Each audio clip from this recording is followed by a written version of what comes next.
अस्सलाम वालेकुम, मैं हूं डॉक्टर काज़मी। आज के इस वीडियो का टॉपिक है प्रोस्टेट कैंसर। प्रोस्टेट कैंसर दुनिया में होने वाला दूसरा कॉमन कैंसर है और 2011 में तकरीबन 11 लाख नए प्रोस्टेट कैंसर के केसेस रिपोर्ट हुए थे। प्रोस्टेट कैंसर प्रोस्टेट ग्लैंड में होता है, इसलिए ये मर्दों का कैंसर है।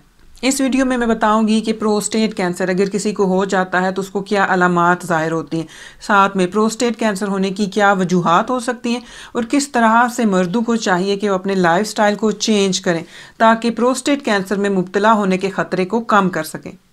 सबसे पहले डिस्कस कर लेते हैं कि प्रोस्टेट कैंसर की क्या सिम्टम्स ज़ाहिर होती हैं और किस तरह से इसको डायग्नोज किया जाता है।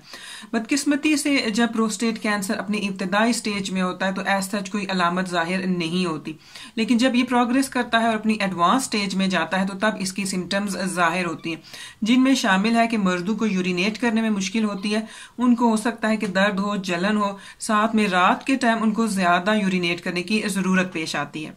लेकिन यहाँ पे मैं एक और चीज़ क्लियर कर दूं कि ये जो मैंने सारी सिम्टम्स बताई हैं, एक और हेल्थ कंडीशन होती है जिसको बिनाइन प्रोस्टेटिक हाइपरप्लेजिया कहा जाता है और ये कैंसर नहीं होता, उस केस में भी ये सिम्टम्स जाहिर होती हैं। तो अगर किसी को इस तरह की अलामात हो रही हूँ तो ज़रूरी नहीं है कि खुदा ना खास्ता उसको प्रोस्टेट कैंसर ही होगा, लेकिन बेहतर यही है कि वो जाके अपने डॉक्टर को चेक करवाएं।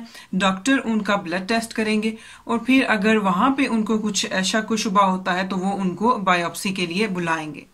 अब बात कर लेते हैं कि साइंटिफिक रिसर्च के मुताबिक ऐसी कौन सी चीजें हैं जो प्रोस्टेट कैंसर होने का बायस बन सकती हैं।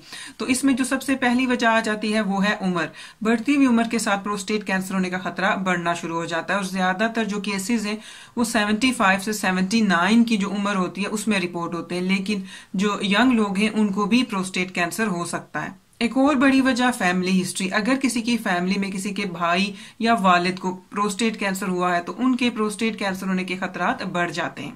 वो लोग जो मोटापे का शिकार होते हैं, जिनका वजन ज्यादा होता है, उनको प्रोस्टेट कैंसर होने का खतरा बढ़ जाता है। इसी तरह से वो लोग जिनका कद ज्यादा होता है उनमें भी प्रोस्टेट कैंसर होने का खतरा बाकी लोगों की निस्बत थोड़ा ज्यादा होता है। जहां पे मैंने आपको ये सारी चीजें बताई हैं वहीं पे मैं आपको एक गुड न्यूज बताती हूँ और ये गुड न्यूज इस प्रोस्टेट कैंसर के बारे में है। तो एक साइंटिफिक रिसर्च की गई और ये साइंटिफिक रिसर्च मैंने अपने सीनियर्स के साथ मिलकर कंडक्ट की थी और इस रिसर्च को करने के लिए हमें कैंसर रिसर्च यूके और WCRF ने फंडिंग दी थी। तो इस रिसर्च में हम देखना चाह रहे थे कि ऐसी कौन सी चीजें हैं जो कि प्रोस्टेट कैंसर होने का बायस बन सकती है। हमने 22 मुख्तलिफ चीजों के एनालिसिस किए और ये एनालिसिस करने के लिए हमने तकरीबन 1,40,000 लोगों का डेटा इस्तेमाल किया। तो इसके बाद हमें पता चला कि वो मर्द जो खुद को ज्यादा से ज्यादा एक्टिव रखते हैं, एक्सरसाइज करते हैं, वॉक करते हैं और मुख्तलिफ किस्म के काम काज करते हैं, खुद को बहुत ज्यादा सुस्त नहीं रहने देते, उनमें प्रोस्टेट कैंसर होने का खतरा 51% कम हो जाता है। मैं उम्मीद करती हूँ आपको ये वीडियो अच्छी लगी होगी। ये वीडियो देखने का शुक्रिया। अल्लाह हाफिज।